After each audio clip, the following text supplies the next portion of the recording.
they were deciding they were going to change this city. That was going to be transformed from an industrial downtown. I mean, we had steel mills in downtown to a corporate center. And they went about this vast change.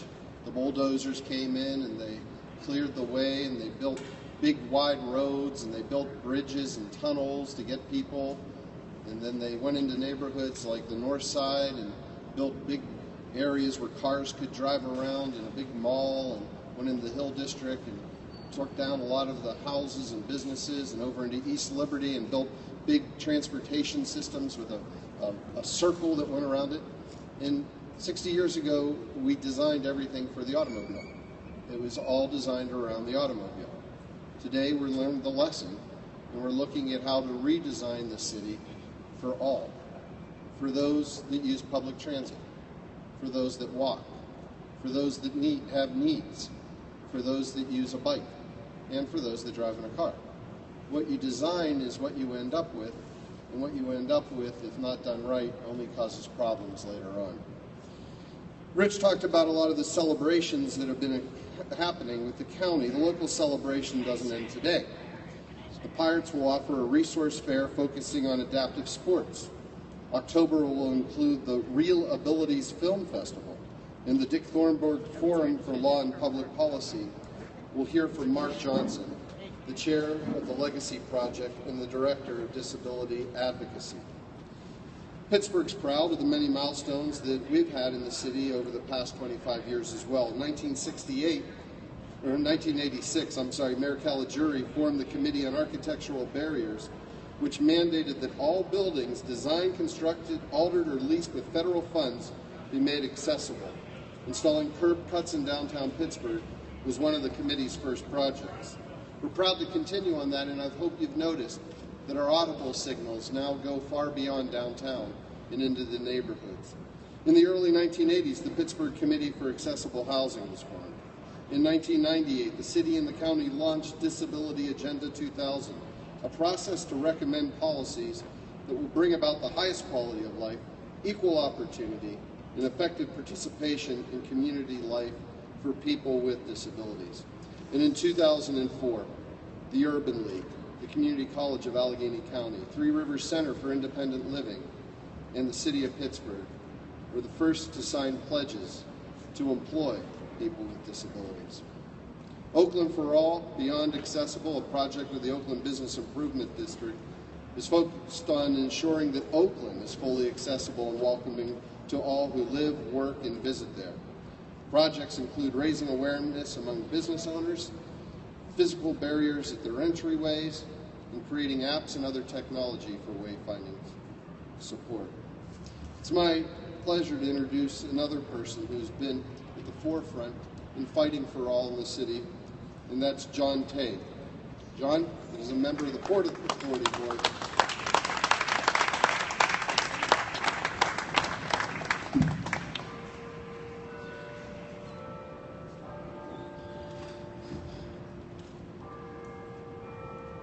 Accessible transportation is a key to independence.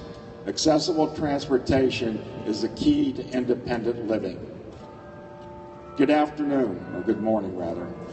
I'm John Tague, and I'm a member of the Port Authority Board, also a member of the Committee for Accessible Transportation, and a few other statewide organizations. I think it's important to note that Allegheny County has done a tremendous job when it comes to transportation. And one of the reasons for that is because we've had a great working relationship with our public leaders and with the Port Authority and with Access. Without those partnerships, it's probably unlikely that we would be exactly where we are today. But I think it's important also to note that we've had a good working relationship with Access. Access has been a contractor of the Port Authority for 35 years, and under the leadership of Herb Rosner and Karen Hesch, we have made Pittsburgh one of the best cities in the country for accessibility. Exactly. Now, to be clear, we still have work to do. We can't sit on our laurels, and I think it's important that the advocacy community continues to work to improve things for people with disabilities, not just in transportation, but in other areas also. I wanted to relate a story, really. And where do you think I was yesterday? Any guesses? What am I wearing? Pirate game? I was at the Pirate game, and guess what? We beat the Nationals, which was kind of ironic. So I wanted to relate the story, really, what happened to me yesterday on July 26th, the 25th anniversary of the passage of the ADA. I was in Greenfield, and I was going to catch a 64 to go to Melrose Park for the Bach Beethoven Brunch, which is an event that the city sponsors through City Parks. It's a great event. So I got on the bus, and the bus took me over. I said, well, I'd like to get off on the curb, because where the stop is doesn't work real well for me. So the driver said, fine, no problem. So he pulled me over to the curb, and I got off and went to the event. Then I decided, well, let me see, I got to go to town. I'm going to go to the north side. What do I do? Well, I could have caught the 71D, but decided, no, I think I'm going to drive over to the busway. And I'm going to tell you, I love the busway. It took me 10 minutes to get to town on the P1. And I swear by that now. So I'm kind of addicted to the busway, so I figure any way I can get to the busway, I will do that. We are really blessed, because one of the things that we do better than any other cities, and let's go back to access for a second. We were one of the first transit agencies in the country to have fully accessible buses. And we have an access system that went well beyond the law. And the law required that you provide service for people 3/4 of a mile from a bus route. We've always done door to door. We've always done border to border. So we've done it better than other places in the country. So we can be proud of those accomplishments. So anyways, back to the story about how did I get to the north side. And I think Mary Esther's trying to help me up. I think Bob Hurley, I think you won the bet. But anyways, so I caught the T to the north side, and I got over to the north side station. Guess what? There were 2 elevators. Well, why are there 2 elevators? Because the Committee for Accessible Transportation wrote a letter to Paul Skatelis asking for what is called a redundant elevator. So now so when you go to the north side, you can get on an elevator, and you have a choice of which elevator. One's broken, the other one's going to work. Because I know in D.C. the Metro has lots of problems with their elevators. But we are blessed. So I got over to the stadium, and that worked very well. So we have a great system. And I will say one thing, there are many people to thank, and thank you, Bill, for mentioning Lucy. But I'd also would be remiss if I didn't mention folks that really started this system. And back before there was access, it was called Magic Carpet, which was one of the first systems of its kind. It was developed by people with disabilities and run by people with disabilities. And they were able to run that for a few years before access came in. So we're proud of our accomplishments here in Allegheny County. But again, there's much work to be done. As you know, there's lots of things going on in the city, right, Bill and Rich? There's lots of things. And we want to be part of it. So someone had said to me, and I'll close out now, just 1 second, Mary Esther. One thing, somebody said, you have an ask for the mayor and the county executive. My ask would be simply this: let's continue to make progress. And when something's coming up, let's not wait to too late in the game to involve the disability community. We need to be involved early on like we have been in the past. And so, like I said, I'm really proud to be part of this. And I'm only one of many voices out there. So thank you. Thanks, John, and you're absolutely right. And I think the mayor and I will definitely commit to that today. You're right, that the progress needs to continue. And it's a great story to hear about access and the Port Authority and being able to get around. Because, really it comes down to we need everybody's talents. We need people to be able to get places and be able to get into our buildings and into their workplaces, because it's not about people's limitations, it's about people's abilities. And we need to tap into people's abilities for what they can do and the talents that they bring to the table. Speaking of access, I want to introduce next Holly Dick. And Holly is a member of the ADA 25 committee who recently retired as the community liaison for access. She holds a master in rehab counseling from the University of Pittsburgh and previously worked as a rehabilitation counselor at St. Francis in the Commonwealth. And I also want to again thank the governor and the support of the state for the access program that has provided so much for so many people. So, Holly, please come forward and thank you for your work on behalf of this community.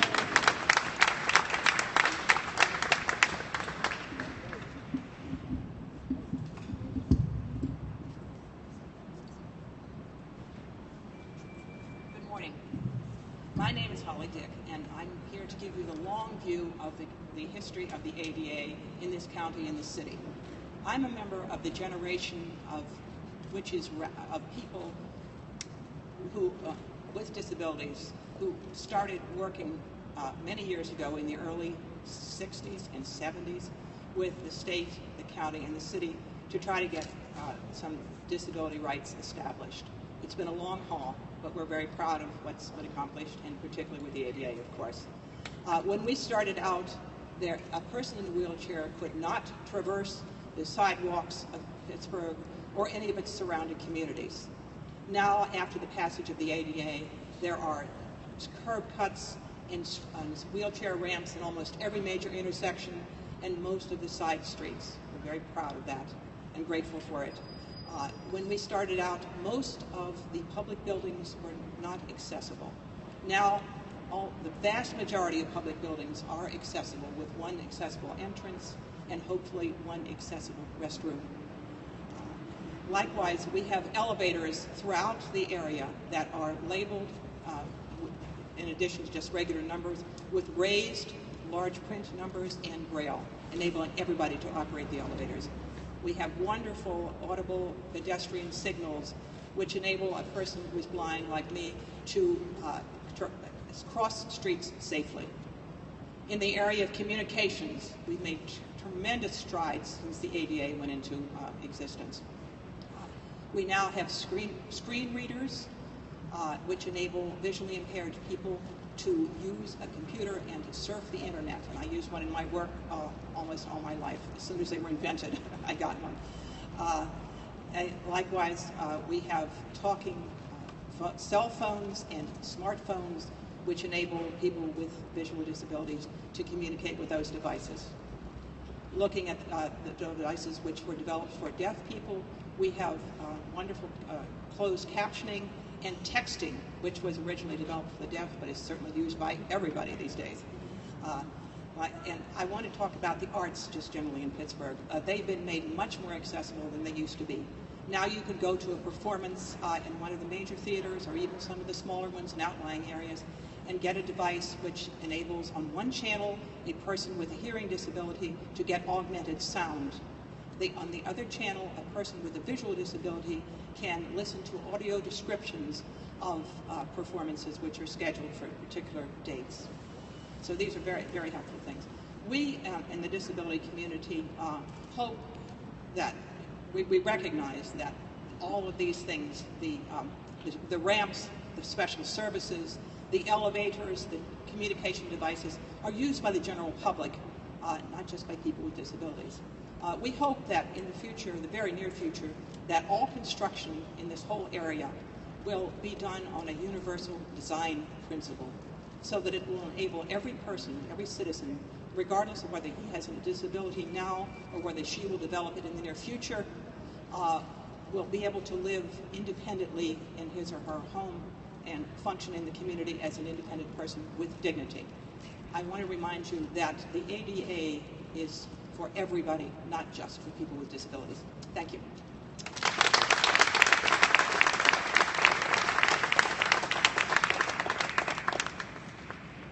Thanks, Holly. And one thing I want to mention as well is economic development, economic growth. I had the opportunity to work with Holly for over 20 years, work with John Robeson over 20 years. These are the leaders that have been a part of the neighborhood of Oakland that has seen what people call the next Pittsburgh, seen that growth occur.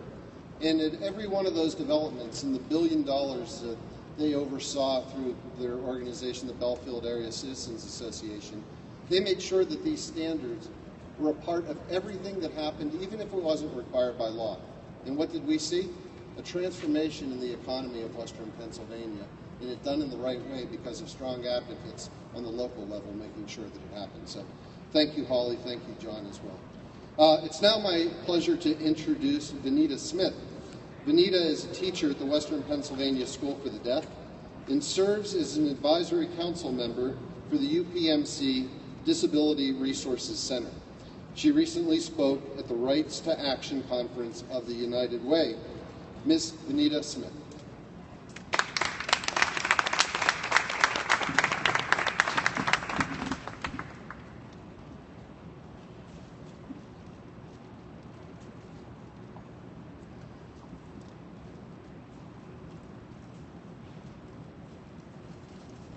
Hello, my name is Benita Smith, and I'm from Philadelphia. I went to Gallaudet University in Washington, D.C., and moved here to Pittsburgh 15 years ago. Looking back 25 years, wow, things have progressed so much. 25 years ago, I didn't have interpreters. I had to write back and forth to get a job, to apply for jobs, to go to the doctor's offices. My grandmother had to come with me. For dentist appointments and doctor's appointments, my grandmother had to come with me, or I wrote back and forth. Times have changed so much now. We have text messaging and cell phones that allow us to communicate instantaneously. Even with hearing people back and forth, we can communicate and we don't have to write back and forth. Thinking about jobs. Right now, working at the Western Pennsylvania School for the Deaf, I'm able to be involved and see so many of the changes. Technology, the video phones, allowing me to communicate directly with the hearing individuals via phone. Text messaging, email. When it comes to the video phone, I can have a phone interview for a job right away, just like a hearing person can. Times have changed so much and opened the doors for the deaf community. The deaf-blind community as well. They have technology which allows them to access text messaging through Braille on the screen. They are also allowed to go in and interview and communicate openly with hearing individuals through the use of an interpreter. As it was mentioned, I have worked for the Disability Resource Center and the United Way. I am also mental health first aid certified as a trainer, and I go out and train individuals. So not only hearing people have access to these positions, but so too do we deaf individuals. I have jobs which give me great honor in the positions that I'm able to fill. At the Western Pennsylvania School for the Deaf, we work for the Prep for Success program, allowing deaf individuals to transition into the real world, access their civil rights. We educate them on those things and empower them, allowing them to go out and live independently in the community to have a successful future and to do whatever it is they need. There are interpreting agencies that have been set up since the ADA was enacted, allowing deaf people to access interpreters for their appointments in the workplace and beyond. And really, it is a huge honor for me to be here today to recognize the signing of the Americans with Disabilities Act 25 years ago, and President George H.W. Bush, who signed that July 26, 1990. I am proud. But as others have said, are we done with 25 years of work? No. We must continue to work and empower others to roll up our sleeves and make sure that we are providing equal access and equal rights to all. Thank you.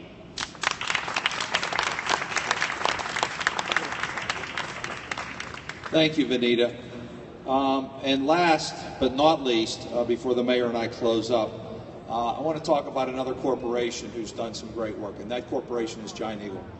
They were one of the very first to really embrace making sure that they reached out and hired folks with disabilities. And when you talk to David Shapiro and now his son Jeremy, who's kind of taken over that part of it, they would say that at first they were doing it because they just thought it was a good thing for them to do. What they will tell you now is some of their very best employees are the folks that they have hired that have, again, the abilities that they need, not the limitations that sometimes are thought of by society. The next person I'm going to bring up certainly exemplifies that, Ryan Sink. And I've gotten to know Ryan over the last couple of years. We've been at a number of events together. Ryan is a graduate of Pine Ridgeland High School. He's an Eagle Scout, and he's an employee of Giant Eagle as part of the Career Transition Program. And he also spends a lot of time speaking at different forums to talk about, how it's worked for him. And I will also say Ryan is always on time. In fact, he's early. I ran into him today. He was an hour and a half early, making sure how important this was for him and his mom to be here. And that's the kind of dedication that Ryan has. So let's hear now from Ryan Sink. Ryan?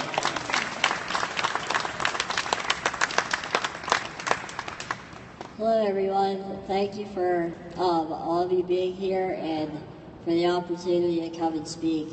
My name is Ryan Sink. I'm 20 years old. I work at Giant Eagle, like Rich said.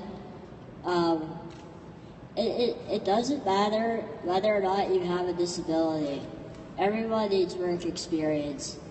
A job is not just a paycheck, and it prepares you for life, and it teaches you how to live independently, and it allows you to form relationships with your coworkers and your customers.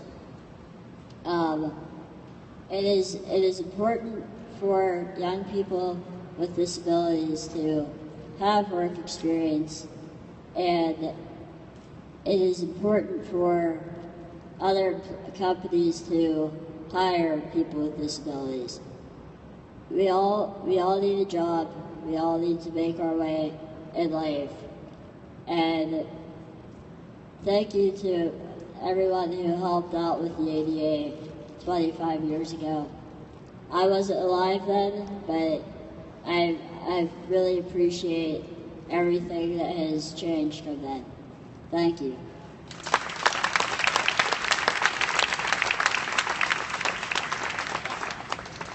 Thanks, Ryan, and you make a great point. 25 years ago, you weren't here yet. The world was very different. It's a better place today, and your leadership in these next 25 will make it a better place for people who aren't born yet as well.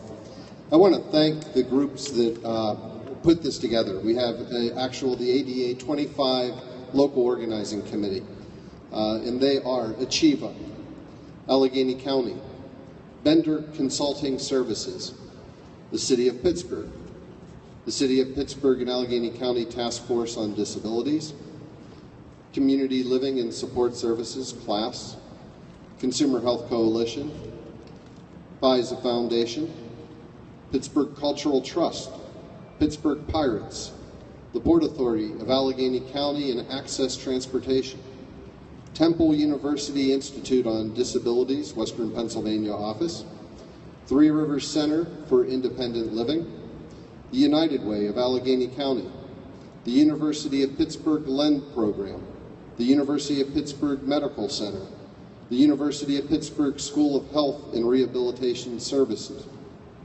UPMC Disabilities Resource Center, and Vibrant Pittsburgh. Thank you to all for recognizing the importance of this day, the 25 years that have been, and the 25 yet to come.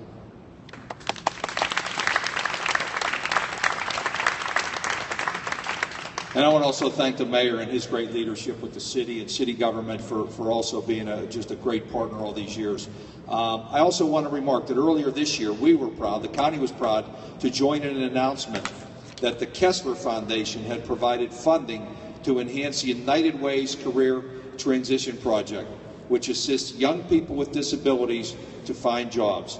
Today, we are proud to announce that Allegheny County will join Giant Eagle, the University of Pittsburgh, as a partner with the United Way's Career Transition Project. And I see Bob Nelkin is here today. Bob deserves a hand for all the great work he has done for many, many years, obviously including leading the United Way. He was also our Director of Human Services at the county for many years and was a big part of some of the successes that Bill and I have mentioned today. The county will now have its own designated career transition liaison, a position that will enhance our ability to hire and retain workers with disabilities. And I also wanted to thank, again, our sign language interpreter for being here today, for signing what we're doing. So, and as Bill mentioned, there will be, the partners that we had today, there will be informational tables here provided in the courtyard today until 12:30 p.m. and we invite the attendees and participants to take a moment and visit each one and learn a little more about the organizations and their role in achieving ADA 25. Congratulations, and let's continue the work that we've been doing. Thank you.